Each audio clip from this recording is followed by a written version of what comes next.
Bonjour à tous, c'est l'heure de votre rendez-vous juridique.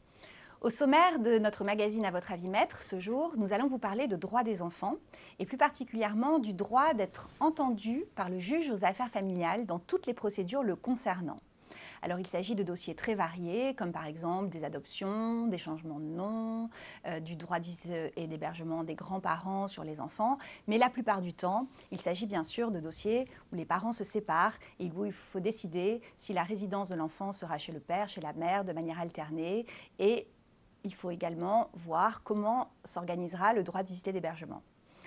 Dans toutes ces procédures, l'enfant peut donner son avis, peut être entendu donc, mais son avis ne lie pas le juge. Alors, pour tout savoir, pour tout connaître ou presque sur la question, j'ai le plaisir de recevoir aujourd'hui sur le plateau Maître Yolaine Breton-Dufaux, une consoeur de mon barreau, du barreau de Nice, qui est membre du groupe Avocats de l'enfant de l'Ordre des avocats au barreau de Nice depuis très longtemps. Première question, Maître Yolaine Breton-Dufaux. On va partir de l'article 388.1 du Code civil qui prévoit cette audition d'enfant. Donc, le juge peut, lorsque l'enfant est capable de discernement, l'entendre. Qu'est-ce que ça veut dire, un enfant capable de discernement? Quel est l'enfant capable de discernement et quels sont ceux, à contrario, qui ne le sont pas? C'est une vaste question, le discernement, d'autant que ça n'est pas une question juridique. C'est une question d'appréciation de la maturité de l'enfant, de sa capacité à énoncer un propos qui lui est personnel, un avis qui est le sien et non pas simplement la répercussion de l'avis de l'un ou l'autre de ses parents. C'est donc assez difficile à appréhender en tant que tel. Pour autant, on s'est efforcé au travers de différentes conventions dont on parlera certainement plus tard dans les différents barreaux, d'harmoniser et de fixer un âge plancher. Cette notion de discernement, on considère qu'elle va souvent de pair avec un âge de raison, à minima.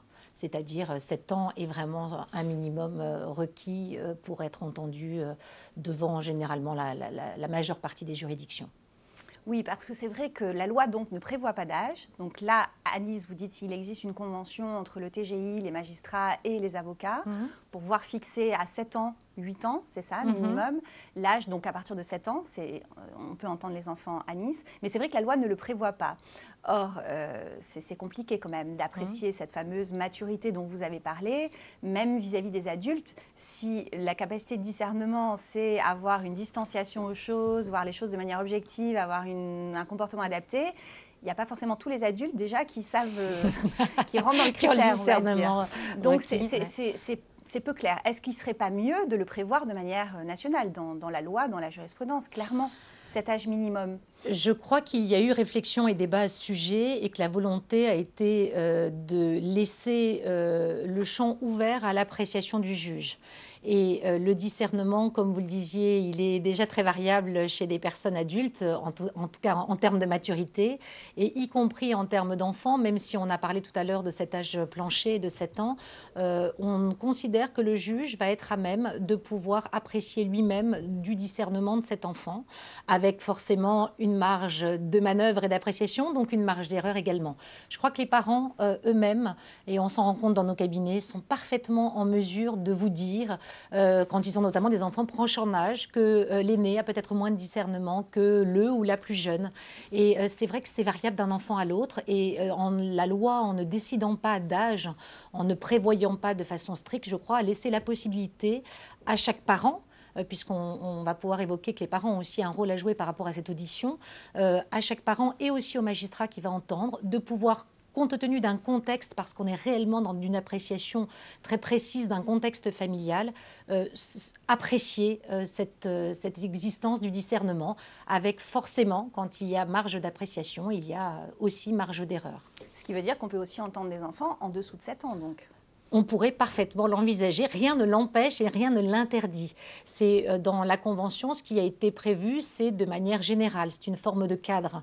Mais ce cadre n'a rien d'obligatoire, chaque magistrat est souverain dans son pouvoir d'appréciation et donc dans la pratique qu'il va mettre en œuvre dans son cabinet, a fortiori pour une audition d'enfant. Et est-ce qu'au TGI de Grasse ou de Draguignan, par exemple, puisque Azur TV couvre depuis Menton jusqu'à Draguignan le ressort, est-ce qu'on entend les enfants à partir du même âge, 7 ans, 8 ans qu'à Nice? Alors, la pratique aussi est variable et différente parce que les chambres de famille se renouvellent régulièrement, que chaque magistrat, comme on le disait tout à l'heure, peut avoir sa propre appréciation.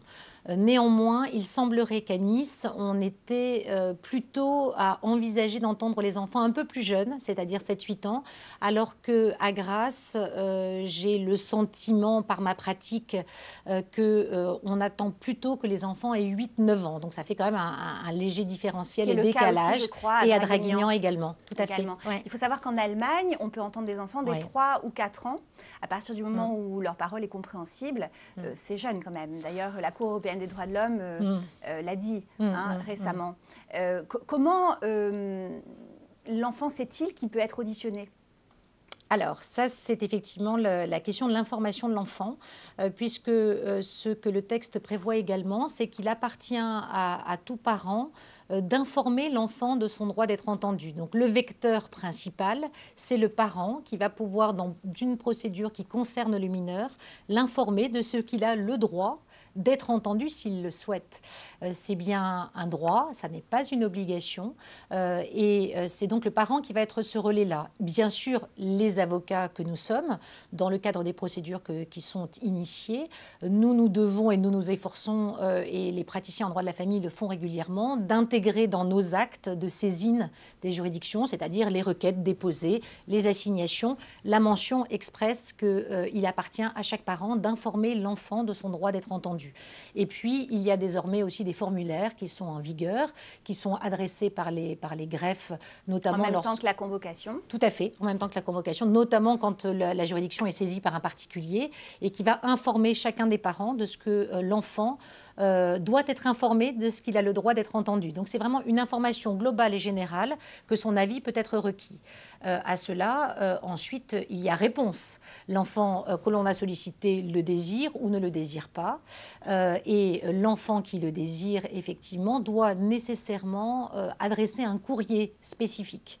Donc le parent va, lui, satisfaire à son obligation et justifier qu'il a satisfait à son obligation d'informer l'enfant. Et le juge le vérifie ? Le juge va le vérifier. Il se doit normalement de le vérifier avant toute procédure et de s'assurer, lorsqu'il y a les parties en face de lui, que les enfants ont bien été informés. L'enfant, en revanche, dès lors qu'il le souhaite, devra matérialiser d'une certaine façon sa volonté par le biais d'un écrit. L'écrit sera forcément en adéquation avec son âge. C'est vrai qu'on imagine que pour qu'il y ait écrit, il faut qu'il y ait capacité à écrire. Donc on apprend en France, en tout cas, à écrire au CP, majoritairement à l'âge de 6 ans. Donc déjà, c'est un indice sur le fait qu'il paraîtrait difficilement envisageable, en tout cas en France, dans le système actuel, d'entendre des enfants qui soient plus jeunes que des enfants en âge d'écrire. On n'est pas obligé de dire tout ce qu'on veut dire au juge, qu'on le dira oralement, mais au moins dire au juge, je veux...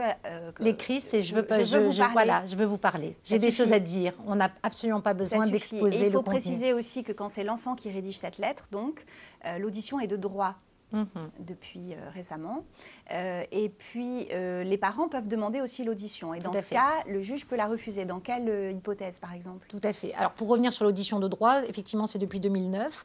Dès lors que c'est l'enfant qui demande, l'audition est de droit. Mais elle est de droit sous réserve du discernement dont on a fait état tout à l'heure, et sous réserve également que ce soit une procédure qui le concerne. Oui. Donc ce sera les 2 critères d'appréciation et de vérification du juge. Voilà, ces 2 critères sont posés dans la règle de droit, dans l'article qu'on visait au début. Tout à fait. Voilà. Ensuite, si lorsque c'est le parent qui demande l'audition... Oui. Lorsque le parent le demande, ce sera à l'appréciation du magistrat qui n'est pas obligé d'y faire droit et qui va pouvoir apprécier par rapport à un contexte. Toute la difficulté est dans certaines situations particulièrement conflictuelles de savoir si cette parole est une parole qui va pouvoir être libre ou une parole sous emprise, sous pression, sous éventuelle manipulation. Donc le juge a, au regard d'un certain nombre d'éléments qu'il a ou qu'il n'a pas encore au dossier, et ça c'est un peu toute la difficulté du fait que l'audition est en amont, apprécier et s'il est effectivement de l'intérêt de l'enfant de l'entendre ou pas. Parfois, il refuse aussi en indiquant que l'audition n'apporterait rien de plus, soit parce que l'enfant a déjà été auditionné, par exemple, par le magistrat à une procédure antérieure, enfin une étape antérieure de la procédure, ou même par un expert ou par un enquêteur social, par exemple. Tout à fait. Là aussi, il peut dire c'est pas la peine de revenir une autre fois pour être auditionné. Il peut le dire si effectivement ce sont les parents qui le demandent, mais si c'est l'enfant qui l'a demandé, il ne pourra même pas avoir ces réserves-là. Exactement. Comment éviter pour un avocat de l'enfant, donc qui assiste l'enfant mineur lorsqu'il est auditionné par le juge, comment éviter l'écueil d'un parent qui lui aurait tendu la feuille de papier alors que l'enfant n'a pas forcément envie d'être auditionné? Alors l'écueil, on a plusieurs moyens de tenter de l'éviter, en restant toujours bien modeste parce que les capacités de manipulation des parents sont quelquefois très fortes. Déjà, notamment au travers de la Convention, en tout cas au niveau de l'organisation avec le barreau et la Chambre de la famille à Nice, mais il en est exactement de même à Grasse, lorsque un enfant demande à être entendu, il peut l'être avec la personne de son choix ou avec un avocat, et on essaye forcément de privilégier l'assistance par un avocat qui va être donc totalement tiers et neutre. Les avocats, aussi bien de Nice que de Grasse, sont des avocats qui sont formés, des groupes d'avocats d'enfants, avec une formation continue obligatoire, un certain nombre d'enseignements qui sont dispensés et qui permettent à l'avocat d'avoir dans le recueil de la parole de l'enfant qu'il fera dès son cabinet une capacité à amener l'enfant dans une réflexion, à pouvoir essayer d'extraire son propre ressenti pour l'aider à dissocier sa parole de celle du parent auquel il se croit le plus attaché, auquel il est le plus attaché, que l'enfant ait bien la conscience qu'il n'a pas l'obligation d'aller s'exprimer s'il ne le souhaite pas. Et ça rejoint le deuxième moyen d'éviter l'écueil, c'est que aussi bien l'avocat d'enfant que le juge va rappeler à l'enfant que c'est un droit et pas une obligation. Donc l'enfant, il a un premier droit aussi, c'est celui de se taire. De ne pas être Donc on va pouvoir lui dire, est-ce que réellement c'est sa volonté? Est-ce qu'il a le souhait d'aller chez le juge? On lui explique comment ça se passe. On va aussi lui expliquer qu'il y aura à la fin un compte-rendu, un écrit, donc que sa parole ne va pas être délivrée dans un secret qu'il pense pouvoir le préserver. Et tous ces éléments étant apportés à l'enfant vont lui permettre de prendre sa décision en connaissance de cause. Et le juge le lui rappelle. Le juge lui rappelle qu'il a le droit de se taire. Il lui rappelle que s'il s'exprime, sa parole ne sera prise en considération que dans un contexte particulier. Ce sera un des éléments du dossier, mais son avis ne sera pas nécessairement suivi par le juge dans sa décision. Et le juge lui rappelle également qu'il y aura un compte-rendu et qu'ils décideront ensemble, en tout cas qu'ils l'établiront ensemble et qu'il sera relu aux mineurs. Je crois que tout ça permet d'éviter ces écueils. C'est très clair. Quelles sont les garanties de la neutralité de l'avocat de l'enfant par rapport aux parents, qu'il n'est pas instrumentalisé par un des deux parents? Alors, les garanties, elles sont de plusieurs ordres. C'est effectivement pas un avocat qui est choisi par l'avocat des parents. Il va être désigné par l'ordre des avocats selon un tour de rôle. Déjà, il est donc extérieur totalement à ce conflit et aux parents eux-mêmes. Ensuite, un avocat, c'est quelqu'un qui a prêté un serment, et un avocat d'enfant, au même titre que tout autre avocat, a prêté le serment d'indépendance. Et quand il est avocat de l'enfant, il suit une formation, il signe une charte, il s'engage lui aussi à cette indépendance, à cette neutralité. Et puis, il y a l'indépendance, j'allais dire, totale liée à son mode de rémunération, puisque l'avocat d'enfant va être pris en charge au titre de l'aide juridictionnelle. Donc il ne sera pas rémunéré, il ne sera pas dépendant d'un lien économique à l'un ou l'autre des parents. Il sera vraiment pris en charge donc par la solidarité. Très symbolique par l'aide juridictionnelle. Donc très symbolique. Les avocats d'enfants ont une grande vocation, on va dire. Le juge, par principe, procède lui-même à l'audition, mais à titre exceptionnel, lorsque l'intérêt de l'enfant le commande, il peut déléguer cette audition à un professionnel, dit-on. Alors ça peut être un psychologue, un pédopsychiatre ou un enquêteur, enfin un travailleur social. Voilà. Et dans quel cas est-ce que l'intérêt de l'enfant commande qu'on procède à cette audition via ce mode-là? Est-ce qu'en pratique, à Nice, c'est courant? Les cas, on revient toujours à cette notion fourre-tout, mais si essentielle, c'est l'appréciation souveraine des juges. Dans quel cas? Très souvent, les cas les plus conflictuels. Quand le juge a l'impression, parce qu'il y a eu des décisions, des salves de décisions successives, parce que les demandes entre les parents sont réellement empreintes de beaucoup de défiance, de conflits, le juge se dit qu'il a peut-être besoin de l'éclairage, du recueil d'un professionnel, du recueil de la parole de l'enfant, et qui va être surtout un professionnel du décryptage de cette parole. Alors que l'avocat, le juge, quelle que soit son expérience, sa sensibilité, son intuition, même sa psychologie, n'a pas cette formation et donc n'a pas cette rigueur qu'aura le professionnel de la psychologie infantile. À Paris, il a existé, je ne sais pas si c'est toujours d'actualité, un psychologue dans les murs d'ailleurs du service familial du TGI.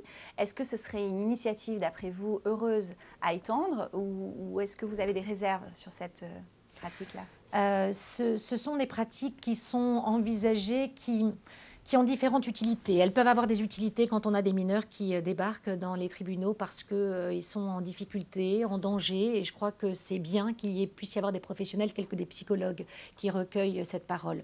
Par rapport à l'audition d'enfants elle-même, ça ne me paraît pas forcément opportun, dans la mesure où il me semble important de dissocier le temps d'audition de l'enfant du temps de conflit des parents et du temps d'audience des parents. Donc je crois que dans l'expérimentation qui avait été faite à Paris, dont je ne sais pas d'ailleurs si elle a perduré, la question était de pouvoir permettre aux parents qui arrivaient à l'audience avec leur enfant sous le bras, de pouvoir aller voir un psychologue. Et là, je crains qu'il n'y ait justement plus d'incitation en quelque sorte à la manipulation, même si le psychologue avait justement vocation à permettre de décrypter les situations où réellement l'enfant était en demande, ou le parent était en demande que l'enfant soit entendu. Donc j'avoue que je pense qu'il faudrait prendre beaucoup de précautions pour le faire, mais de toute façon, une pluridisciplinarité est toujours une démarche intéressante, surtout pour appréhender la parole de l'enfant, qui est une parole ô combien complexe quand elle est au cœur du conflit familial. C'est pour ça que le débat sur l'audition de l'enfant est si compliqué, alors qu'il s'agit en général juste de savoir si on préfère aller chez papa, chez maman, dans quelles conditions, c'est vrai. Alors que par exemple, la parole de l'enfant devant le juge assistance éducative quand il y a un enfant en danger, n'a jamais été contestée, là, alors qu'il s'agit de régler des problèmes bien plus importants. Peut-être parce qu'il y a aussi une notion, mais là qui est une notion juridique, de partie, l'enfant dans une assistance éducative est parti à la procédure, c'est réellement il peut faire appel, le dossier de sa situation de danger. Alors que là, dans l'audition de l'enfant, il n'est pas parti à la procédure. C'est l'affaire de ses parents. Et on cherche à la fois à lui permettre, en tant que sujet de droit, de pouvoir s'exprimer, mais en même temps de le protéger des affaires d'adultes. Et c'est pour ça que toutes les questions qui tournent autour de ce sujet-là sont aussi c'est important de le rappeler parce qu'il n'est pas parti, il ne formule pas de demande, il va effectivement exprimer un avis. Et ce sera au juge d'apprécier si cet avis doit être suivi ou pas. Doit être suivi ou pas. En fonction de l'intérêt de l'enfant. En fonction de son intérêt, parce que son avis ne correspond pas forcément à son intérêt. Est-ce que le juge rédige chaque fois un compte-rendu, systématiquement ou pas? Alors maintenant, à Nice, oui. Mais alors, à Nice, effectivement, dans la Convention, ça n'a pas toujours été le cas, on est bien d'accord. Dans la Convention, il est prévu qu'il y ait un compte-rendu. Il est prévu que l'audition ait lieu en amont, c'est-à-dire avant l'audience. Un compte-rendu écrit, qui est consultable au greffe, dont les avocats peuvent avoir copie, dont ils s'interdisent, c'est écrit dans la Convention, de le remettre aux parties. C'est une volonté, voilà, de ne pas laisser forcément ces papiers traîner pour la postérité. Donc, il y a ce compte-rendu écrit. Ça n'est en aucun cas une obligation.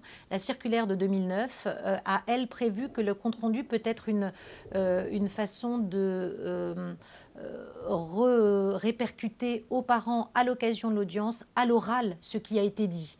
Donc, il y a des pratiques différentes d'une juridiction à l'autre. Quelquefois, le magistrat va simplement dire « j'ai entendu votre enfant ». Voilà ce que votre enfant a eu à me dire. En gros aussi, voilà ce qu'il a à vous dire. Est-ce qu'il y a des magistrats qui n'en parlent pas du tout? Oui. Ça existe, mais de moins en moins. Oui, ça existe et de moins en moins, c'est gênant. Ça génère des fantasmes, on ne sait pas pourquoi il a pris sa décision, on ne sait pas ce que l'enfant a dit.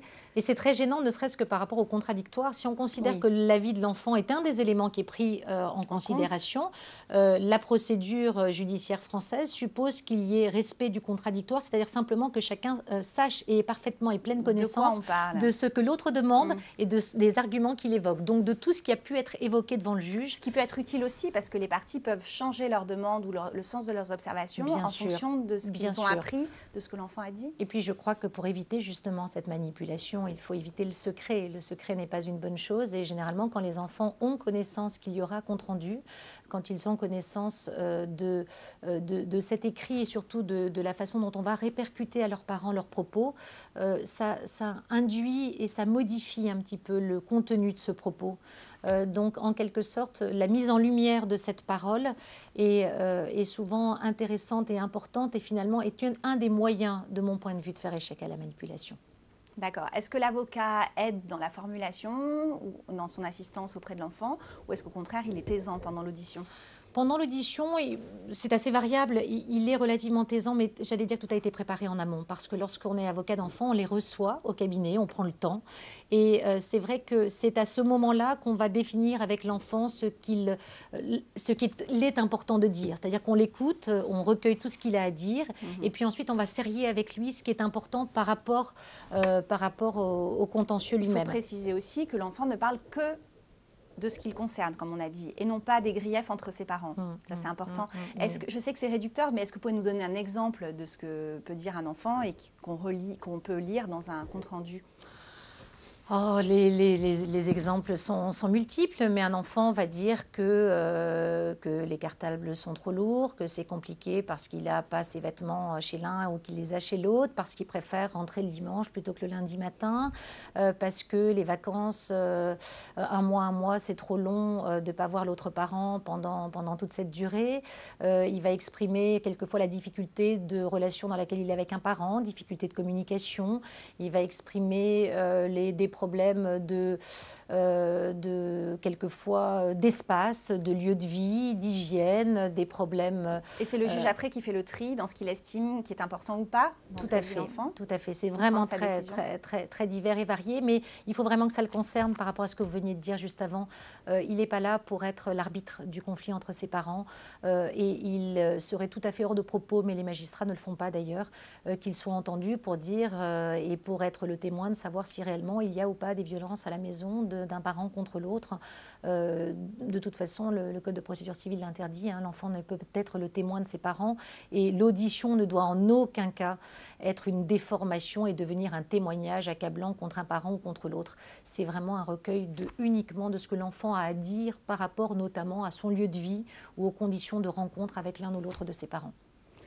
Vous avez parlé de pratiques un peu variables selon les ressorts des tribunaux. Est-ce que la profession se mobilise ? Qu'est-ce qu'on peut faire pour mieux harmoniser cette audition de l'enfant? Alors, c'est un vaste sujet. Comme il y a aujourd'hui des états généraux du droit de la famille où on discute de tout ça, il y a eu des états généraux du droit des enfants qui existent aussi depuis des années où cette question de l'audition de l'enfant est débattue. On essaye déjà d'harmoniser au sein des juridictions et c'est dans ce cadre-là qu'ont été décidées des conventions. Il y a effectivement, on a été assez précurseur à Nice avec cette convention qui a été signée dès le mois de juin 2009, avant même que la circulaire ne paraisse en juillet 2009 sur le décret qui était intervenu quelque temps avant. L'idée, c'est justement, c'est à la fois de laisser toute liberté au juge qui, dans son cabinet, a une appréciation souveraine. Appréciation souveraine, c'est lui qui décide de sa pratique, mais néanmoins de l'encadrer au maximum pour qu'il y ait une plus grande lisibilité, pour que nous, avocats, on soit en capacité également d'expliquer à chacun de nos clients comment ça fonctionne et pas simplement en fonction du fonctionnement de tel ou tel autre magistrat. Donc l'idée, c'est par ces conventions, d'harmoniser déjà les pratiques au sein des tribunaux. De là, les harmoniser totalement de façon nationale, c'est un projet ambitieux, mais je crois que ça fait toujours partie des vocations de nos instances nationales que d'essayer d'harmoniser nos pratiques. Est-ce qu'il y a des choses qui vous gênent encore et que si on vous consultait, même au niveau national, vous aimeriez voir progresser ? Je trouve très sincèrement que la pratique telle qu'elle est en vigueur depuis 2009 est assez satisfaisante en ce qu'elle est justement respectueuse du contradictoire, du droit de chaque parent d'être informé de cette parole pour pouvoir justement éventuellement la contredire avec des éléments objectifs. Lorsque l'on ne savait pas ce que disait un enfant, on était totalement démunis pour contredire cette parole et démontrer par exemple, qu'elle avait été instrumentalisée. Aujourd'hui, le fait que cette parole fasse l'objet d'un écrit ou d'un compte-rendu, en tout cas qu'on en ait connaissance de cette matière, permet ensuite à chaque parent de pouvoir soit la prendre en compte et faire évoluer son appréciation par rapport à la situation. Ça aide beaucoup de parents à cheminer également, de prendre en compte cette parole, soit de la contredire si effectivement on a la possibilité avec des éléments objectifs de démontrer que ce propos d'enfant-là, dans ce contexte-là, a pu être instrumentalisé. Donc la pratique, de mon point de vue, depuis 2009, avec le texte tel qu'il est et les conventions qui sont mises en œuvre, elle est plutôt satisfaisante. Merci beaucoup pour toutes ces explications. Merci à vous. Donc, en résumé, l'enfant a la possibilité de s'exprimer, mais les parents doivent veiller à ne pas trop le pousser en ce sens s'ils ne le souhaitent pas. Cette émission touche à sa fin. Merci de nous avoir suivis. J'aurai le plaisir pour ma part de vous retrouver très prochainement pour un nouveau magazine d'À votre avis maître. À très bientôt.